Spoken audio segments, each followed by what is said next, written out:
নমস্কার বন্ধুরা, আমি দীপ আবার একটা নতুন রেসিপি নিয়ে তোমাদের কাছে চলে আসলাম। অনেক দিন ভিডিও দেওয়া হয়নি, শরীর খারাপের দরুন ভিডিও আমি করতে পারিনি, সুতরাং তোমাদের কাছে ভিডিও আসেনি। তো আজকে একটা নতুনত্ব ভিডিও নিয়ে এসেছি, দেখো তোমাদের ভালো লাগে কিনা ভিডিওটা। আজকে যে ভিডিওটা নিয়ে এসেছি সেটাতে কাতলা মাছের ভিডিও। দেখতে পাচ্ছ কত বড় বড় গাদার পিস নেওয়া হয়েছে কাতলা মাছের। এটা কাতলা মাছের কষা হবে। তো কীভাবে বানানো হচ্ছে কাতলা মাছের কষা? কাতলা মাছের তো অনেক রকম রেসিপি হয়, সবজি দিয়ে ঝোল হয়, কাতলা মাছের কাতলা কালিয়া হয়, দই কাতলা হয়। তো এটা একটু অন্য ধরনের, তোমরা অবশ্যই বাড়িতে ট্রাই করতে পারো এই ভিন্ন স্বাদের রেসিপি। তো চলো, প্রথমেই মাছটাকে ভালো করে ধুয়ে, গাদার মাছে ভালো হয় বলে তো গাদার মাছই নেওয়া হয়েছে। তো মাছটাকে ভালো করে ধুয়ে নেওয়া হয়েছে, নুন হলুদ মাখিয়ে নেওয়া হয়েছে। আর কি কী লাগছে, এখানে খানিকটা পরিমাণ টক দই নেওয়া হয়েছে বেশ খানিকটা পরিমাণ পেঁয়াজ, প্রায় 2-3টে পেঁয়াজ কুচি করে নেওয়া হয়েছে।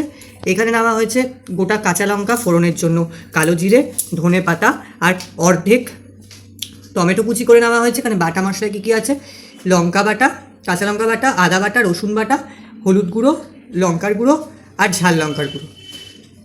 দু রকমের লঙ্কার গুঁড়ো রয়েছে, একটা হচ্ছে কাশ্মীরি মির্চ। তো চলো, মাছটাকে প্রথমে হালকা ভেজে নেওয়া যাক, কারণ বেশি ভাজলে, সাধারণত আমার বেশি মাছ ভাজা ভালো লাগে না কড়া, তো হালকা করে মাছটাকে প্রথমে ভেজে নিতে হবে।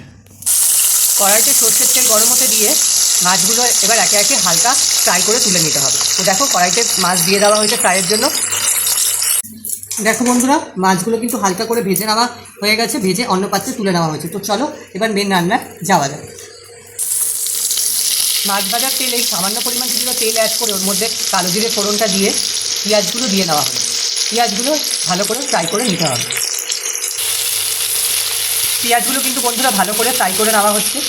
এই কাতলা কষা করার ক্ষেত্রে পেঁয়াজের পরিমাণটা একটু বেশি যায়, আদা রসুনের পরিমাণটা মানে হাফ চামচ দিলেও চলে যায়। তো খেতে ভালোই লাগে। তোমরা গরম ভাতে কিন্তু অবশ্যই ট্রাই করো এই কাতলা কষা। দেখো বন্ধুরা, পেঁয়াজটা ভাজা ভাজা হয়ে গেছে। এই পর্যায়ে টমেটো আর কাঁচা লঙ্কাটা দিয়ে নেওয়া হলো। টমেটোটা দিয়েও একটুখানি ভেজে নিতে হবে যাতে টমেটোটা গলে যায়। পেঁয়াজ টমেটোটা ভালোভাবে ভাজা হয়ে গেছে বন্ধুরা। এরপর যে গুঁড়ো মশলা আর বাটা মশলাটা ছিল সেটা দিয়ে দেওয়া হচ্ছে। দেখতেই পাচ্ছ তোমরা, সামান্য পরিমাণ মশলা দিয়েই কিন্তু এই মাছ তৈরি হয়ে যায়, মাছ রান্নাটা। তো তোমরা অবশ্যই কিন্তু বাড়িতে একবার ট্রাই করো।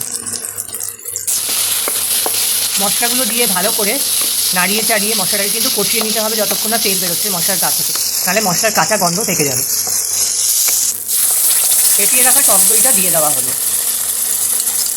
নুন মিষ্টি ঝাল অবশ্যই কিন্তু বন্ধুরা তোমরা তোমাদের স্বাদ অনুযায়ী দেবে, যারা যেরকম পছন্দ করো। এবার টক দইটা দিয়ে ভালো করে মশলার সঙ্গে মিশিয়ে নিতে হবে। দেখো বন্ধুরা, মশলাগুলো ভালোভাবে কষে গেছে। কষে যাওয়ার পর আর তেল ছেড়ে দিয়েছে। এই পর্যায়ে ভেজে রাখা মাছগুলো একে একে এর মধ্যে অ্যাড করে দেওয়া হচ্ছে। মাছগুলো দিয়ে একটা একটা করে এইভাবে উল্টে পাল্টে নিতে হবে, নিয়ে মাছগুলোকে একটুখানি গ্রেভির সঙ্গে হতে দিতে হবে। দেখতেই পাচ্ছ বন্ধুরা তোমরা কীভাবে হচ্ছে, দেখতেই পাচ্ছ বন্ধুরা কি সুন্দরই না দেখতে হচ্ছে এই কাতলা কষা। তো তোমরা কিন্তু অবশ্যই বাড়িতে এইভাবে ট্রাই করো এবং কমেন্টে জানিও আমাকে যে কেমন লাগলো তোমাদের খেতে। তো চলো, আজকের এই কাতলা কষার রেসিপি এই পর্যন্তই। টাটা।